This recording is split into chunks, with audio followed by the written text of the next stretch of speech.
Welcome back. If you remember from the announcement, I was discussing how I've designed my own glyphs, my own little hieroglyph style, my own alphabet, and I wanted to go through my journal and show you how I came up with these ideas. I would like to start with a little bit of background to start off. This isn't my first time creating an alphabet per se. When I was in middle school, a few friends and I would play hooky, as many kids do. Conveniently, there was a forest right behind our school that we used to skip school. It was a small forest, and I was really into survival shows like Survival Man and like a Man versus Wild and stuff. So like I convinced my friends like we should do some bushcraft stuff, like make little huts and shelters for ourselves so when we skip school we got somewhere to stay, which came in handy because a lot of those days it was raining.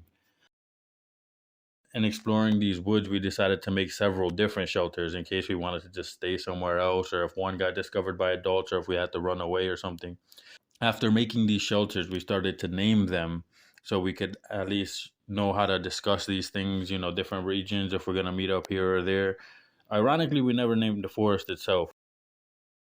Around that time, like we wanted to discuss or even write notes about our skipping and the places we go, but we didn't want to just write it down. So I decided to make my own little alphabet. Although I don't have these little codes anymore, they were pretty simple. It wasn't a different language. It was just English written with a different writing alphabet. Like for example, the W was represented by like a droplet of water. A T was represented by a tree, and for some reason the P was a peace sign. And it was just that, like literally just whatever word started off with that letter that represented that letter. But very soon after, we got caught. Like, well, I didn't get caught, but a few of us got caught. The shelters were discovered. Like everything was destroyed and taken down. Our whole plans were down. So, the jig was up, and so was the alphabet. Around that time, if not maybe a little bit sooner, I got into graffiti a lot. Even to this day, I can't even see a tag or a hollow piece or something like that, without wanting to admire it all day and then think of letters the rest of my day. I would have hundreds of pictures in like different hard drives just to capture all the history of all the graffiti and all that. So a lot of my time, if I wasn't doing graffiti, I was documenting graffiti or watching documentaries on graffiti. One of my biggest inspirations for creating this alphabet was graffiti itself. And the main character inspiration was Revs or fucking Revs, however you want to talk. His name is fucking Revs. He would go around writing these long compositions, rants about society, the state of the world, stress, what he's going through, just about anything. And, like the world was his diary. And every time I seen these like writings, these big paragraphs on the wall, I would think of old like Egyptian hieroglyphs or even Greek, characters. And I would think like how this affected writing as history and how this is writing history and how it would look had we had a different writing system for it, even just for graffiti. Nobody else had to understand it. This made me think of encoded and encrypted messaging, like how the ancient Christians would put the ichthus or the fish so it can know that they're around their own friends. Or it reminded me of the Egyptian generals that would mark on a rock whenever they had a victory. I've seen Revs' work before, like a lot of times before, but I never thought about it in the way I think about it now ever since I started like taking language studies seriously. All of a sudden, modern graffiti became an extension to a long history of writing. A tradition continued, albeit in a different form. Since the caveman wrote on walls, that's what Scuff said in Getting Up. But I would double down and say even since the babies wrote on walls, it's in our DNA. The very first thing that we think of is writing on a wall. Before books, paper, anything was invented, we wrote on walls. So it's beyond just a caveman. It's in our human being to want to write and to write on walls.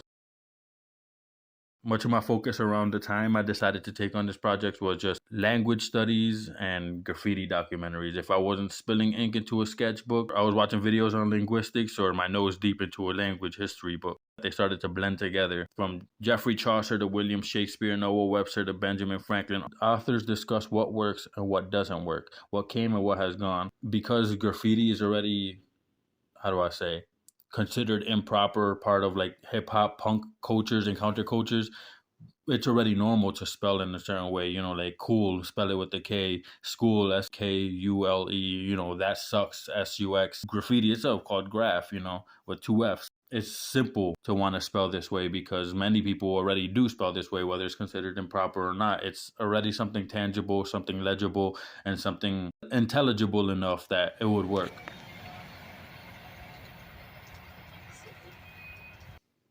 I decided on a glyph system as opposed to graphemes because it just added a little bit of the mystique. Instead of just regular letters that we understood, for some reason, just glyphs seemed like it would be more, like I said, mystical to see on the wall. Because I'm from New England, I wanted to keep a theme around New England. Its history, its symbols, moreover, its natural symbols. I wanted to use the nature in New England to show how this writing system came about. With this idea in my mind for a long time, I was trying to discover, like, what am I going to do with it? I've had writer's block for a couple of days. Like, I wanted to make a writing system, but I just didn't know where to begin. I didn't know how these individual sound units were discovered. I wanted to know, like, how were we sure that that's the unit of sound or they're not sounds put together? So I started to study a little bit of language history, the history of writing itself. And in my studying of history, I took a break and went on social media. And I came across my answer pretty much in an unlikely place. I came across a Freemasonic image of three pillars with a S, W, and B at the bottom. S standing for strength, W for wisdom, and B for beauty. I don't know why. For some reason, as soon as I saw the S, I was just doing the S sound, the sibilant sound, the S. And I was thinking, well, yeah, S is like a snake, A snake, the image itself, it represents the tongue. Because that's one of the very first things you think of a snake, especially when doing that sound, is the tongue. That's what gave me the idea to use a snake for the S sound because, like a lot of places in the world, there are snakes in New England. I moved on to the next letter and I just kept just buh, buh, buh. Like I said, I don't even know why I was doing that. I started looking around, making sure nobody was laughing. When I did the S S is for the tongue, snake. I was doing B, B, B, channeling my inner Jeffrey Tory, giving a meaning to every letter and looking at the uppercase B. To me, it looked like two lips. And then that's what I thought, yeah, B, you do them with your lips. And then the word bembe came to mind. Bembe is a word in Caribbean Spanish, meaning like your lips, like big lips, pronounced lips, matching the snake idea. What animal does B, B, B? And I thought of a bass. What other northern animal does the B, B, B sound? Like a bass, like his breathing is doing that, whether it's muh, muh, buh, buh. That idea alone gave me the understanding that these sounds are made with the lips. So that's how I got to the labial sound. Whether it's puh, buh, or muh, these are all labial sounds. So then I went back to the snake and started doing sounds like that. S, t, dud. Okay. All these tongue sounds. It was from this epiphany that I just kept on going. I looked at the W and I'm like, but what's what? Like now, in retrospect, it's very obvious to understand that that's another labial sound. But at the time, I just thought of wind because, the lips don't touch anything, So I was just thinking air. What's airy, Air, ah. What makes ah? Well, like a bird, like an eel, ah. And that's what it hit me. These are vowels, The air sounds are vowels. That could be an eagle. So then I started getting everything together. I started to understand it. An eagle is for vowel sound. So with this epiphany, I started writing down all of the alphabet. A, that's throat, that's the mouth, that's an eagle. B, that's labial, that's a bass. C, and we never got to C yet. A is throat, that's an eagle. B, labial sounds, bass. And I was doing the C the same way I did, s, ah. Started ka, ko. What cause? Well, crows caw. And not only that, but crow starts with the k sound too. Okay, crows, a smaller bird than an eagle, could be all those nasally throat sounding words, just like how they do. Eagles aw and crows caw. That made it very simple. So now we got the animals down perfectly. C is for crow. D is with the tongue, so it's a snake. And I continue on to the entire alphabet, and then I make this chart. It's very messy. It's a monster of a mess. It's just the sounds as I understood them.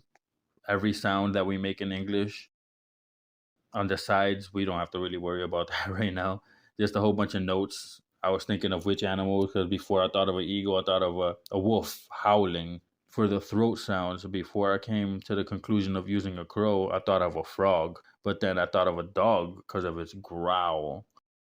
Eventually, the crow won out, and I'm actually pretty happy with that decision. I wanted to believe I was following some type of tradition with this writing and history keeping, drawing all together. So I took a page from Egyptian scribes and started with a grid. Using a 5x5 grid, I started to assign how to make these images and what each section of the grid really represents. For example, the middle 9 will be for a character, and the surrounding 16 blocks will be to add a variation to the character so it can match a similar sound.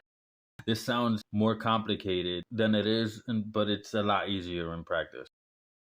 Like the Egyptians, I wanted to keep each character facing the same direction of the origin of the writing. So because we write left to right, all of the characters will be facing left. I decided to make variations for each one, so that way I don't have to continue to make separate animals or separate positions for the animals to be in. I could just make the same image with the variation and it'll represent something else. So, for example, the character we use for B is the bass. The bass is just pretty simply put, you just draw it on the inner 3 blocks. Over 1 and down 3, that's where the head of the fish would start. And then the next 2 blocks next to it, that would be the entire fish character. This same exact position will be for its corresponding F. The variation of the bass would be a whale.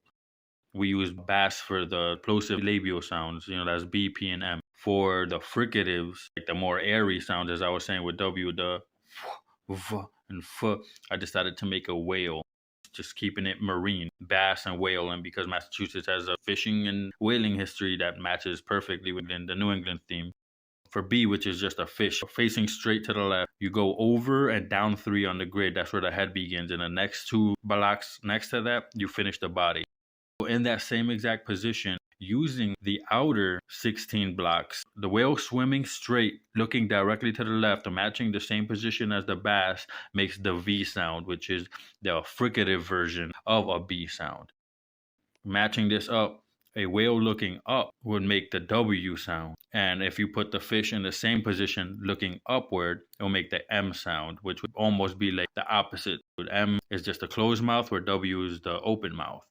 And the same thing, we just follow it over. When the whale is looking down, that makes the F sound. So the equivalent for the bass would be the P sound. With that done, we already have all the labial sounds.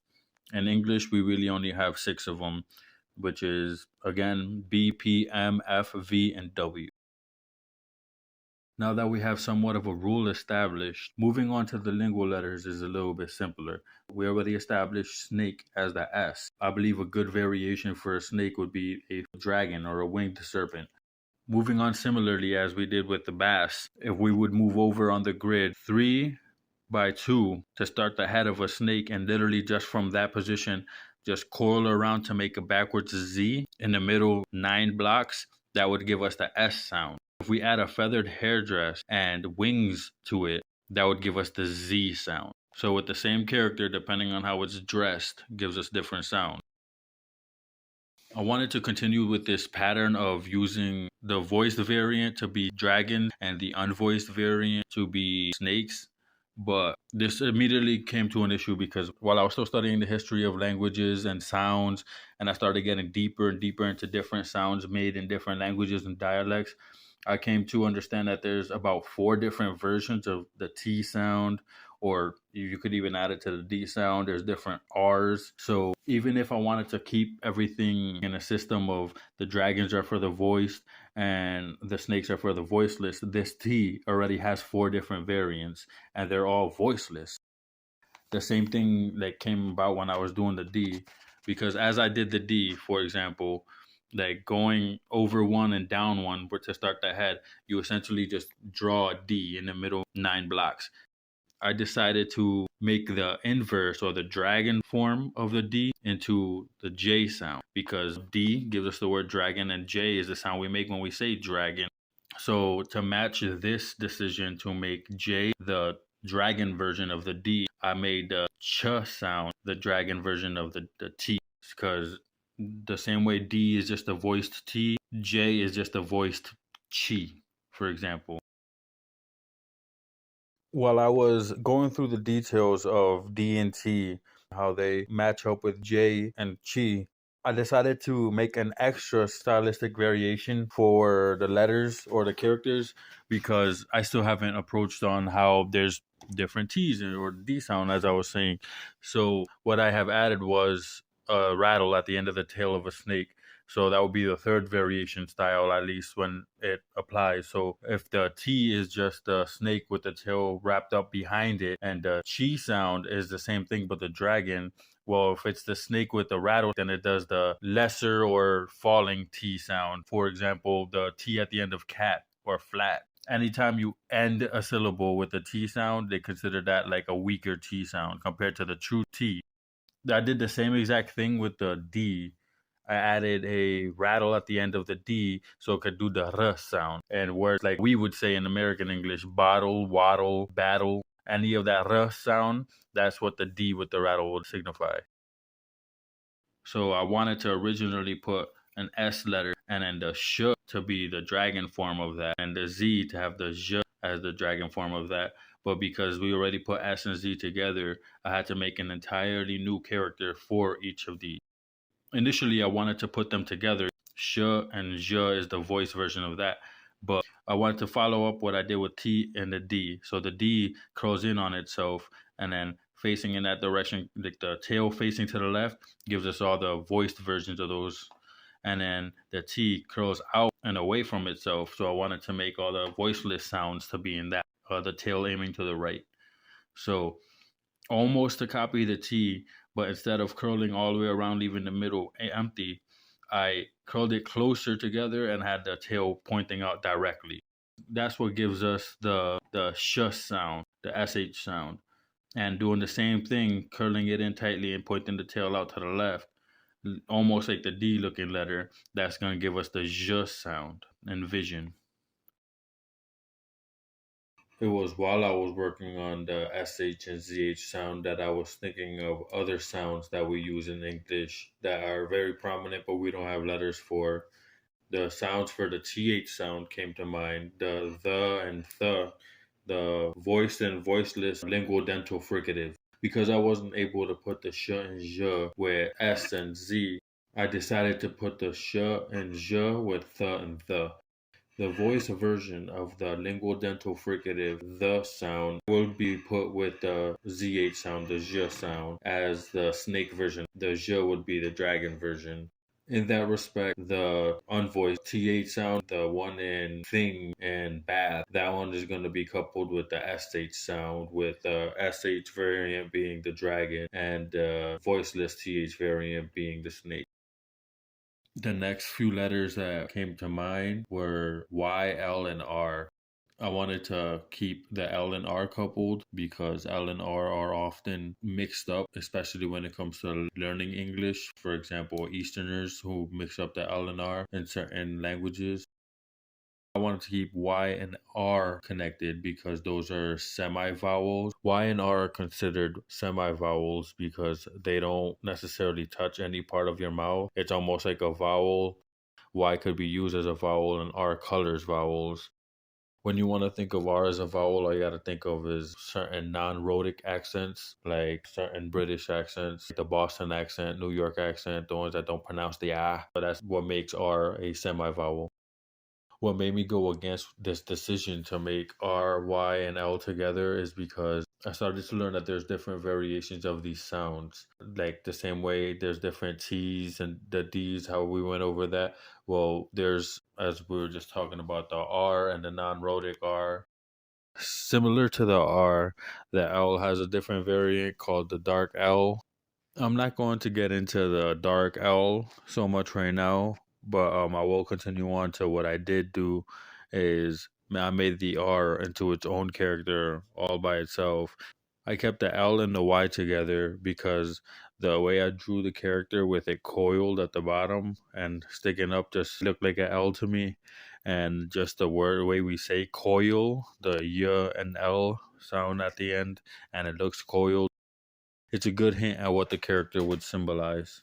For the L, the dark L, which we'll be getting into in the next chapter, the dark L is made with the same snake character, straight up with the bottom coiled, but with the rattle at the end of the coil of the tail. The Y is the dragon variant of that character. For R, which has its own character now, it's drawn. If you go down 2 by 2, it's drawn with the head going straight down 3 and to the right 3, almost like you're doing the T, but without the tail up, just slithering along. The R with the tail up slightly is the hard R, and when the tail is completely relaxed down, it ends up doing the semi vowel R. The next character we have is the N, and N is another one of those characters that has several variants. It has 3 variants actually. It has the regular N sound. It has the Ñ sound, more popular in Spanish with the Enye, like in the word Español, the Ñ sound. But some accents, especially in England, they do they'll say the word instead of news, they'll say news.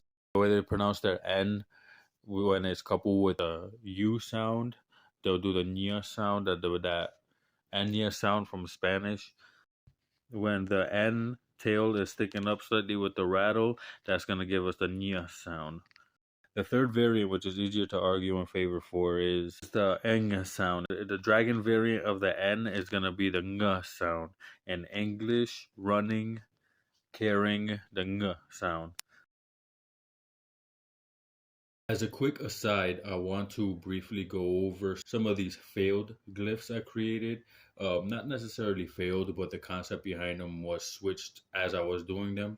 When I decided to use snakes for the lingual sound, fish for the labial sound, and crows and eagles for vowels and throat, inner mouth sounds, for the semi vowel R, it was more of a vowel than it was a lingual letter. So I made a bird holding a snake for that. And for the ang sound, which is not so much lingual, I made that a snake holding a bird, which is more of a consonant than a vowel, but it adds some of that quality to it. With the labial letters and lingual letters completed, it was a lot easier to implement the crows, which the whole entire process, the whole project, the easiest part was implementing the crows, because in English, as far as we're concerned, we only really have 2 sounds. If you're not going to add the ang sound, and we don't have any of the fricatives in English. So all we really need to focus on is the K and the C. And I also add H to this letter.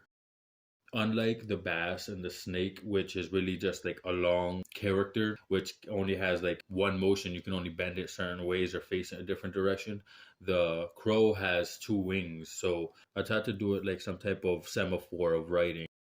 Depending on where each wing is placed will give you a different letter. So for example, the 2 wings up would give you the H sound, the left wing down and the right wing up would give us the G sound, and when both wings are down, it'll give us the K sound. I wanted to add the H and R sound, which is historically important to English, but it's not important to this chapter right now, so we'll touch upon that in future chapters. Another sound historically important to the English language is the hard H sound. If the soft H would be the way we would use it today, in words like have, behave, heather, etc., the hard H is used in like older words and the way we would have pronounced words like what and why, how it would have been hot or why, that little extra emphasis on the H.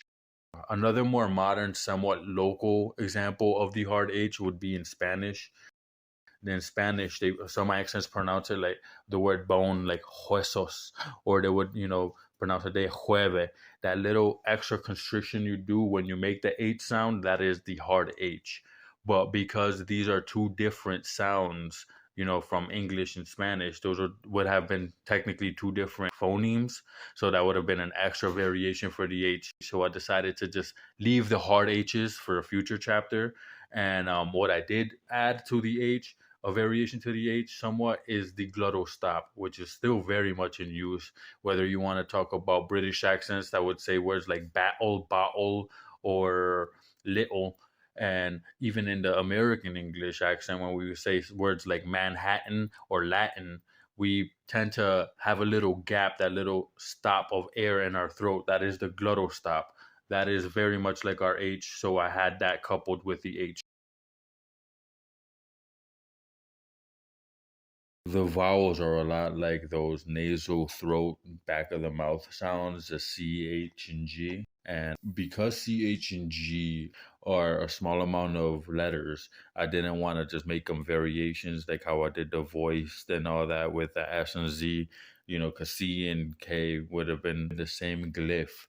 And would have been weird just to have two glyphs, one for H and then one for C and K with the variations. So what I did is I made the variations as the vowels. If the crow that makes the H sound has both wings up, the eagle variation would have both wings up as well. That would give us the A sound. To match the K sound with both wings down, the eagle variation of that would give us the U sound. To match the G with the left wing down and the right wing up, that would give us the O sound. And the opposite of that with the left wing up and the right wing down would give us the E sound. And because those are all the wing variations we could have, I put the left wing going directly to the left, straight, with the right wing going down. That would give us the I sound.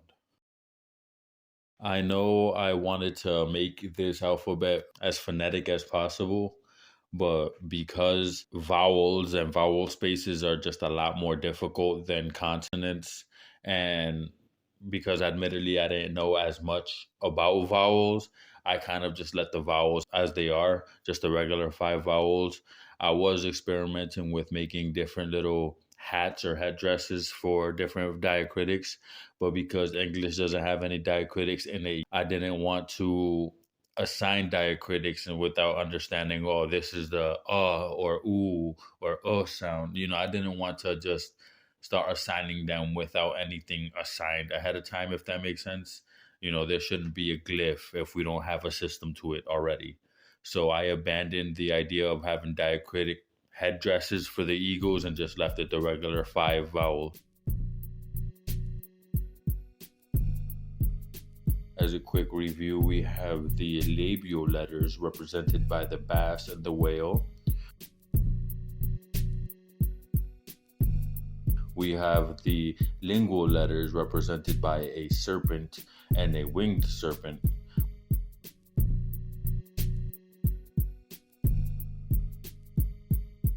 We have the throat nasal letters represented by the crow.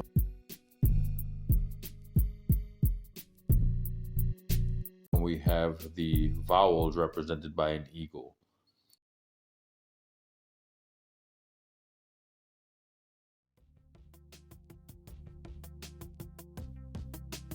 I want to thank everybody for hanging on and watching this video. I know it could have been a little bit serious. It could have been a little bit everywhere. Sound almost like a word soup. I wanted to capture a little bit of the ignorance I had when I decided to take on this venture and how I entered into this venture. I do know that when I continue on to these next chapters, I will make them a lot cleaner. They will be better scripted. They will be a lot calmer, less of a word soup, and they'll be more focused, and it would actually have like a syllabus to it so you could follow it. It'll be better cited so you could have further reading and understand how I got the information. And they will be a lot shorter because they will be more focused.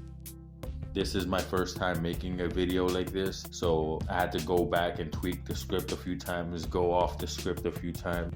I'm starting to get better at that, and it's perfect because since I'm trying to capture the ignorance I had in the beginning of my venture, kind of the sloppy format of my videos would match that. And hopefully as I get to more professional works, the videos will start to be a little bit more professional. There will be a lot of things, understandably, that people would disagree with that are completely incorrect. And I understand that they're completely incorrect now that I have a better understanding. I just wanted to add those mistakes into it so we could have at least a sense of narrative on how I got to where I was going. But feel free to comment or leave a message or something on, oh well, you got this wrong or whatever, so maybe by the next chapter that comes out, people could see it in the previous comments, like, oh well, this is what we were talking about, or give me something, maybe you could correct me on something I didn't know. I completely invite criticism, comments, kudos, or whatever. On the next chapter and video of the series, I'll be going over definitions, sources, more spelling reform materials, and more history on writing. I will be going over designers of letters, graphemes, and typefaces, and I will be discussing how the evolution of me as a linguist has progressed. The next video will be about what I ended up doing with the glyph system, some changes I made to it, some things that I could have done with it, but I had to continue and move on to my studies so I could make these changes. And And with that said, thank you very much, and see you in the next one.